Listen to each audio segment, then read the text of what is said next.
Our great sage battled Huyan for 50 or 60 rounds until the prince's arms and shoulders were sore and numb and he could fight no longer. After one final, futile swing of his weapon, he fled in defeat. The great sage then gathered together his monkey troops and stationed them securely outside the entrance of the cave. At the camp of the Devaraja, the celestial soldiers could be seen receiving the prince and making way for him to enter the gate.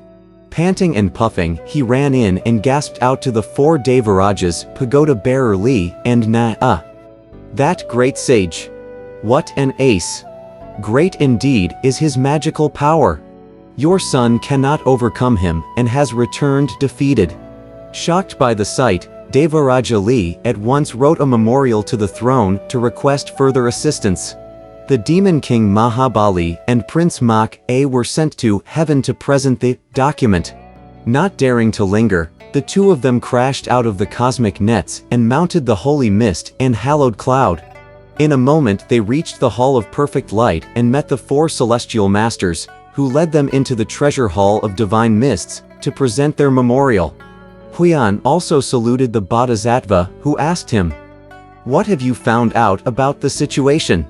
"When I reached the flower fruit mountain by your order," said Huyan, "I opened the cosmic nets by my call. Seeing my father, I told him of my master's intentions in sending me. Father King said, 'We fought a battle yesterday with that monkey king, but managed to take from him only tigers, leopards, lions, elephants, and the like. We did not catch a single one of his monkey monsters. As we were talking, he again demanded battle. Your disciple used the iron rod to fight him for 50 or 60 rounds, but I could not prevail against him and returned to the camp defeated. Thus father had to send the demon king Mahabali and your pupil to come here for help.'" The Bodhisattva bowed her head and pondered. "We now tell you about the Jade Emperor, who opened the memorial and found a message asking for assistance. This is rather absurd," he said laughing. "Is this monkey monster such a wizard that not even 100,000 soldiers from heaven can vanquish him? Devaraja Li is again asking for help. What division of divine warriors can we send to assist him?" Hardly had he finished speaking when Guanyin folded her hands and said to him, "Your Majesty, let not your mind be troubled. This humble cleric will recommend a god who can capture the monkey." "Which one would you recommend?" said the Jade Emperor. "Your Majesty's nephew," said the Bodhisattva. "The immortal master of illustrious sagacity Erlang, who is living at the mouth of the river of libations in the Guan prefecture, and enjoying the incense and oblations offered to him from the region below. In former days he himself slew 6 monsters. Under his command are the brothers of Plum Mountain and 1,200 plant-headed deities, all possessing great magical powers. However, he will agree only to special assignments, and will not obey any general summons. Your Majesty may want to send an edict transferring his troops to the scene of the battle, and requesting his assistance. Our monster will surely be captured." When the Jade Emperor heard this, he immediately issued such an edict and ordered the Demon King Mahabali to present it. Having received the edict, the Demon King mounted a cloud and went straight to the mouth of the river of libations. It took him less than half an hour to reach the temple of the Immortal Master. Immediately the demon magistrates guarding the doors made this report inside. "There is a messenger from heaven outside who has arrived with an edict in his hand."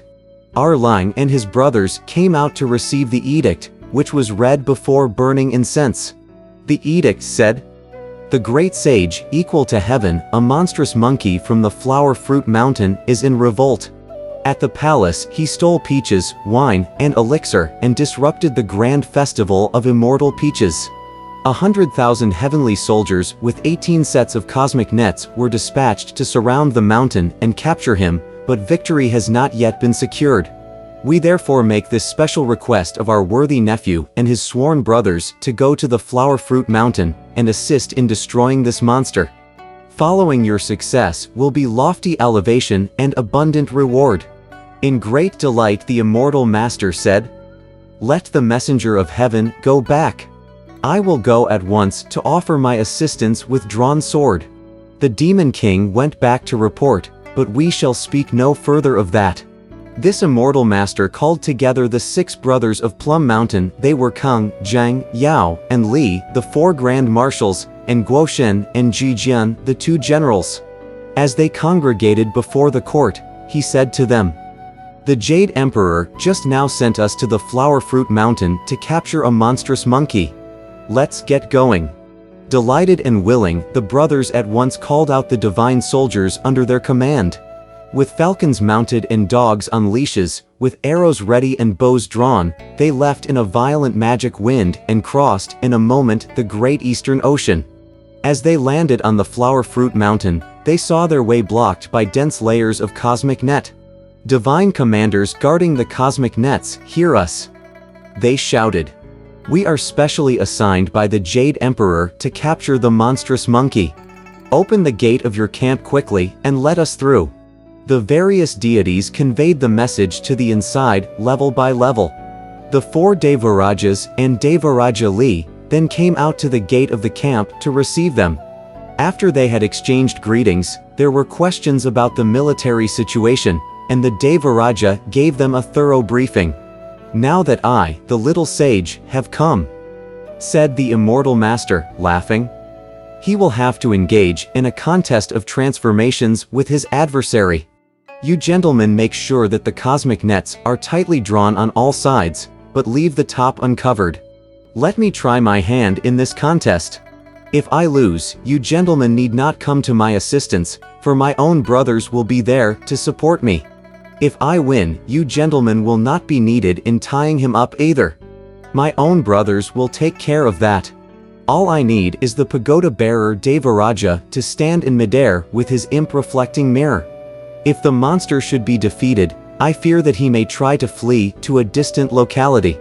Make sure that his image is clearly reflected in the mirror, so that we don't lose him." The Devarajas set themselves up in the 4 directions, while the heavenly soldiers all lined up according to their planned formations.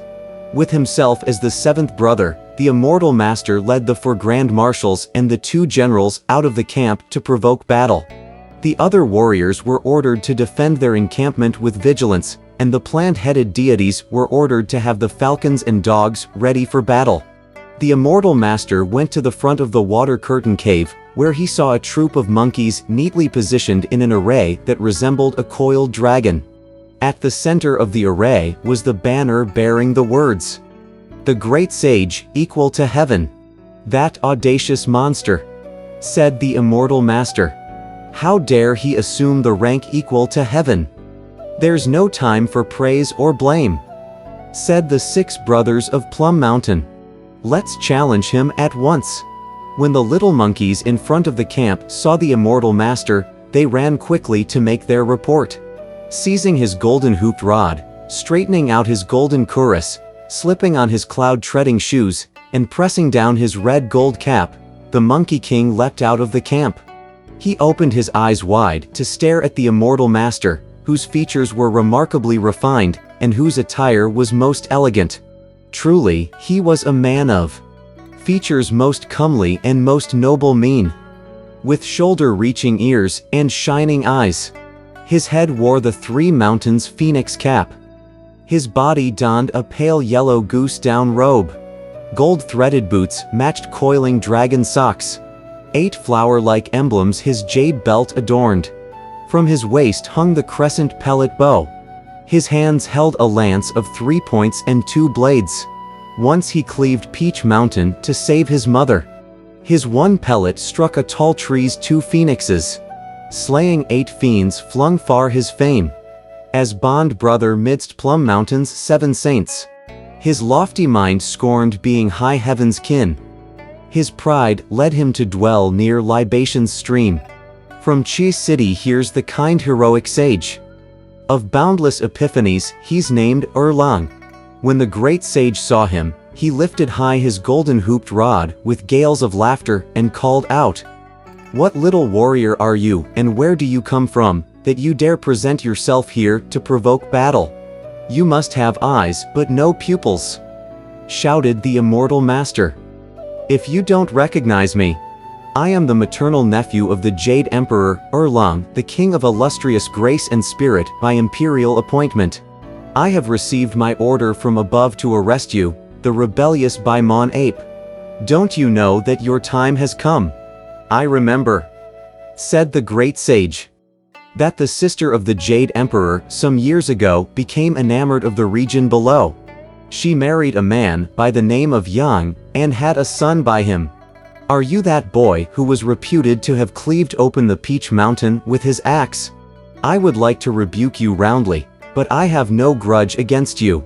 I can hit you with this rod of mine too, but I'd like to spare your life.